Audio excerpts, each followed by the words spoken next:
Bangladesh tiles, sanitary marble শ্রমজীবী ঐক্য পরিষদের উদ্যোগে পূর্ণাঙ্গ কমিটি ঘোষণা এবং আলোচনা সভা। মার্কেট সকাল 9টা থেকে যেন রাত 8টা পর্যন্ত মার্কেটটা খোলা থাকে, তার যেন অধিক না হয়। কারণ আমরা মানুষ, আমাদেরও দিন শেষে আমাদের পরিবারকে একটু সময় দিতে হয়। তো মালিক পক্ষের কাছে আমরা অনুরোধ জানাবো এই জিনিসটা তারা নোটিশ আকারে প্রত্যেকটা দোকানে যেন পৌঁছে দেয়। আমরা আপনাদের সন্তান, আপনাদের ভাই, আমরা আপনাদের কাছে অনেক কিছু আশা করতে পারি। আপনারা আমাদেরকে গার্ডিয়ান হিসেবে আপনারা আমাদেরকে সর্বদা আপনাদের ছায়ার তলে রাখবেন, এটাই আমরা আমাদের মন থেকে চাই। কর্মচারীর সাথে খুব রাগ ভাষায় কথা বলে, আসলে ওই কর্মচারী যেই কর্মচারীর সাথে রাগ ভাষায় কথা বলে, রাগ করে কথা বলে, ওই কর্মচারী ওই সেলসম্যান কিন্তু তার পূর্ণাঙ্গ শতভাগ পরিশ্রম কিন্তু ওই দোকানে দেয় না। কারণ তার মন অটোমেটিক খারাপ, সকালবেলা এসেই খারাপ হয়ে গেছি, মালিক আমার পোকাবাজি করছে, মালিক আমার খারাপ আচরণ করছে, আমার আজকে মন খারাপ। কাস্টমার আসলো কিন্তু আমরা কাস্টমারের সাথে সুন্দরভাবে কথা বলতে পারি না। তো আমি সকল মালিকের কাছে অনুরোধ করব, আপনারা আপনাদের দোকানের সকল স্টাফের সাথে সুলভ আচরণ করেন।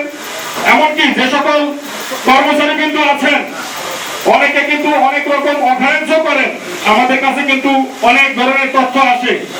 আমরা কিন্তু কোনো খারাপ লোকের সাথে নাই। এই সংগঠন আপনাদের কোনো খারাপ কাজের দায়বদ্ধতা নেবেন না। আপনারা যারা ভালো কাজ করবেন, আপনাদের পক্ষ হয়ে মালিকদের সাথে আমরা কথা বলবো। আপনাদের যদি কোনো খারাপ কিছু হয়, আমরা মালিকদের সাথে কথা বলবো। আমরা প্রয়োজনে তার কাছে রিকোয়েস্ট করবো, হাত জোর করবো আপনার জন্য। কিন্তু আপনি যদি খারাপ কাজ করে আমাদের কাছে আসেন, আমরা কিন্তু আপনাদেরকে জায়গা দেব না। আগেই আমাদের মেহমান সব কানায় কানায় ফল করে। তো যে কথাটা বলবো, মালিক আর শ্রমিক এভাবে বলতে গেলে একটু আলাদা আলাদা মনে হয়, কিন্তু আমাদের এই মার্কেটে মালিক আর শ্রমিক কিন্তু আলাদা না, অনেক কারণ। যেমন একজন মালিক ছোট ভাই আবার কাজ করে, বাকিরা কাজ করে বা বাকিরা কাজ করে, পরে আবার শ্রমিক।